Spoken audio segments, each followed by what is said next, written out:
En esta ocasión vamos a hablar sobre el color.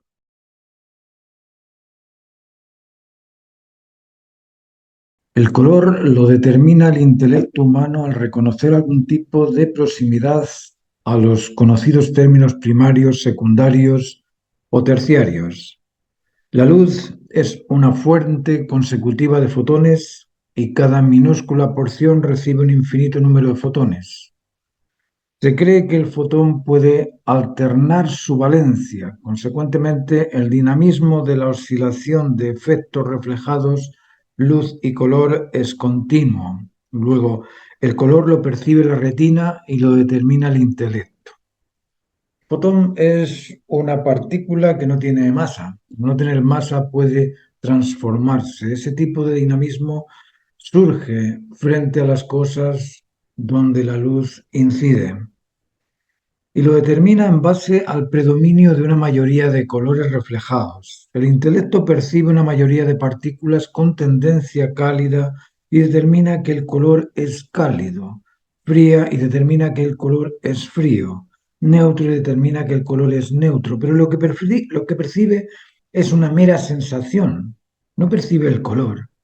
La percepción del color es sensitivo-sensorial, es decir, viene a través de los sentidos a nuestro aparato sensitivo, a nuestra capacidad emocional.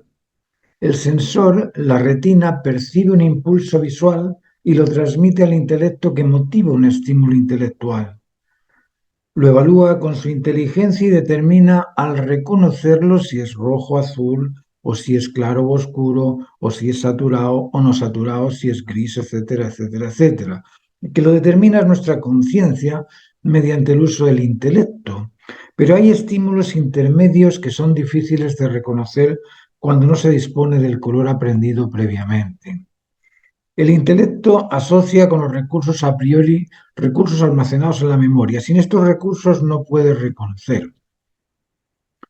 ¿Por qué nos cuesta reconocer los colores grises claros? Porque generalmente no los compartimos. En ocasiones no analizamos lo observado y no llegamos a comprenderlo, porque, por ejemplo, podrías sentirte seguro en un estado en el que las leyes se afirman un día y se anulan al día siguiente. No, no podrías estar seguro en ese estado. O en un estado donde a los culpables se les perdone su culpa y queden libres de restricción alguna, tampoco. Si eres católico, eso es lo que nos dice el catolicismo. Bueno, esto tenéis que analizarlo porque es curioso. Dice el catolicismo que existe un Dios bueno y un Satanás malo, que existe el cielo y el infierno. El cielo es para los inocentes y el infierno es para los culpables. Eso es lo que nos han dicho desde chicos. Culpable es el acusado de un delito y sería inocente si nadie lo acusa. Piensen en esto. Si nadie te acusa, no eres culpable de nada. Curioso, ¿eh? De ser cierto lo que digo, la culpa te la embuten otros.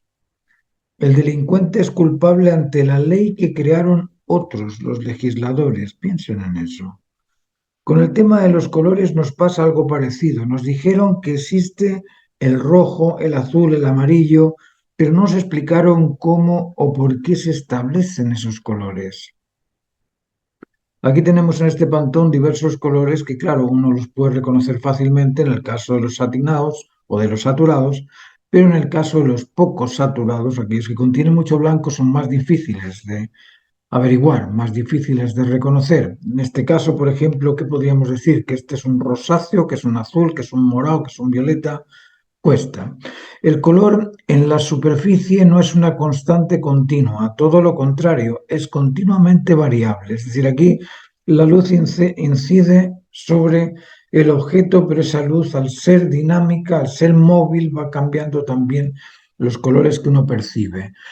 Si existen leyes naturales, debe existir leyes de percepción visual. ¿Todo ojo ve lo mismo? En absoluto. Ninguno ve lo mismo. Nosotros solo vemos lo que está iluminado, la luz no se ve y sin luz no se ve nada. Fijaos qué curioso esto. Vemos lo que no está iluminado, la luz no se ve y sin luz no se ve nada. Algo contiene la luz que nos permite ver, ¿no es cierto? En la luz existen iluminación y oscuridad, carencia en algún grado de luz y exceso también de luz o el brillo, lo que llamamos brillo. En la luz existe el brillo por un lado y el calor por otro. La iluminación es una radiación y el calor es temperatura. Consecuentemente vemos brillo y color. El color es el derivado de la temperatura y el brillo es la radiación intensa, es la luz. Al color lo vemos por el brillo que lo ilumina y eso lo denominamos tono y al color lo denominamos matiz. Tono y matiz se complementan. A menor intensidad cromática, mayor es su iluminación y refracción. A mayor intensidad cromática, menor es su iluminación. A frecuencia más alta, los colores se enfrían. A frecuencia más baja, los colores se calientan. Aquí tenemos un mapa de la distribución entre la frecuencia alta y la frecuencia baja, entre la longitud de onda más corta y la longitud de onda más larga. Los colores son golpes en la retina que dependiendo de su intensidad producen diferentes excitaciones o vibraciones. Hay colores de igual excitación pero de diferente cualidad cromática y hay colores de igual excitación y semejante intensidad cromática o semejante intensidad tonal en este caso.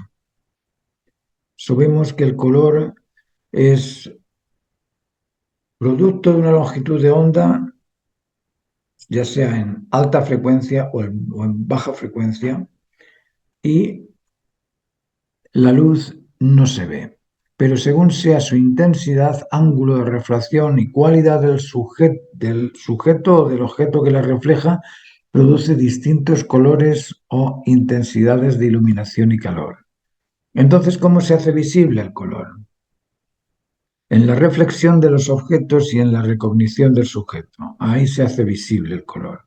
Lo que percibe el ojo en la retina es un promedio de reflexiones de luz que por las características de la materia provocan la mayoría de un color u otro. Por eso cuesta tanto matizar, porque dependiendo del ángulo, del momento, del aire, de la presión atmosférica, de la posición de la luz y de su dirección, la reflexión puede ir variando. Finalmente, es el intelecto humano el que realiza al color, porque sin su reconocimiento los colores no existen. Luego, color, o entonces los colores son únicamente criterios y significados particulares de cada uno. Así es, así es.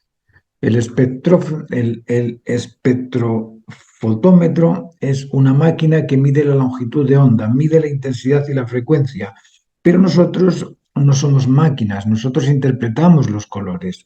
¿Cómo se matiza un cuerpo? En primer lugar, se debe disponer de los recursos recognitivos. Debemos reconocer las diferencias mínimas entre colores y, en segundo lugar, debemos aprender a mentir. Y, sí, a mentir, porque lo que vemos es algo móvil y nosotros estamos transformando en algo estático.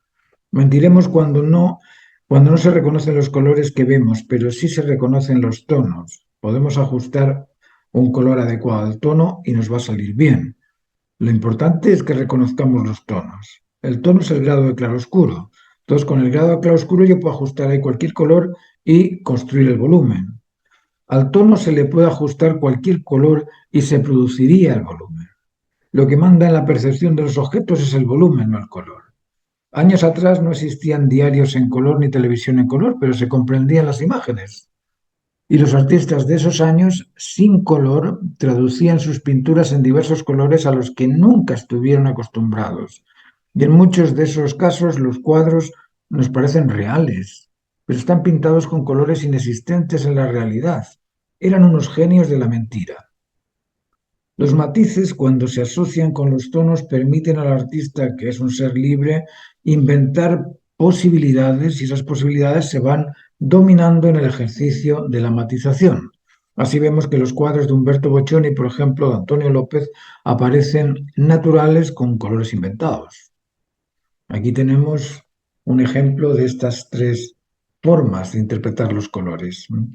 Los colores de esta cara no se ven en la cara, pero el artista miente, nos alejamos y vemos la cara, y la cara con todos sus matices, ¿no es cierto? Aquí el dibujo no está terminado, pero nos alejamos y vemos la sensación de esas dos niñas junto a la nieve. En este caso, lo mismo, vemos un montón de colores, pero esos colores, cuando yo me acerco a la persona a la que he retratado, no los veo, pero sí que los interpreto. Por eso que pintar es una gran mentira. Es una gran mentira porque nosotros estamos idealizando aspectos de color que no existen y tratando de justificar que eso es aquello que vemos cuando en realidad no lo vemos así. La armonía se desprende de la asociación de aspectos comunes. Esto es muy importante comprenderlo. Los aspectos comunes son los que producen esta armonía. Hacemos que la belleza es el equilibrio de las diferencias. Cuando esas diferencias son comunes y mantienen un cierto orden o están en equilibrio, se produce la armonía. Bueno, espero que con esto os haya sido de interés esta charla y como sabéis yo doy clases de dibujo y pintura, los procedimientos técnicos, podéis asistir a estas clases que son online y son particulares, en horarios flexibles. Vosotros indicáis en qué momento tenéis tiempo y durante 45 minutos hacemos las clases 2 veces por semana. Así es que os invito a participar y os agradezco vuestra atención. Muchas gracias y hasta la próxima.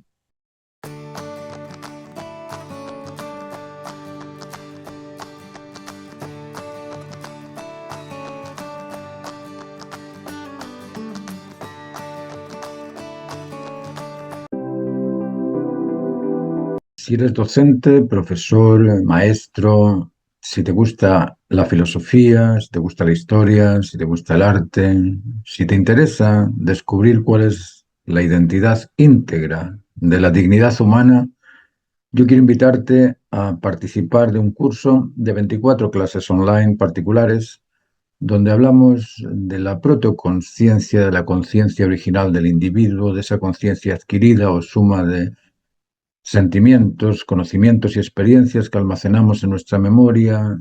Hablamos de nuestra emoción, del intelecto, de la voluntad, de cómo desarrollar esas capacidades que tenemos y cómo ejercer el control y dominio de las facultades, de las habilidades, de las virtudes, del celo y los instintos. Son temas muy, muy, muy importantes y te invito a participar en las clases o al menos a tener una pequeña conversación conmigo para explicarte los detalles.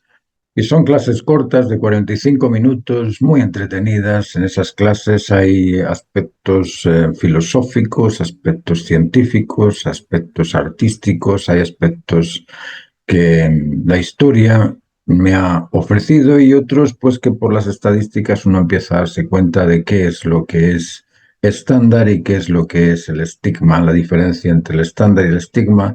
En estas clases son notorias. Uno puede darse cuenta de cuándo estás recibiendo algo que es verídico, que es parte del estándar de la protoconsciencia universal, y cuándo estás hablando de una estigmatización que es el convencimiento propio de un credo particular.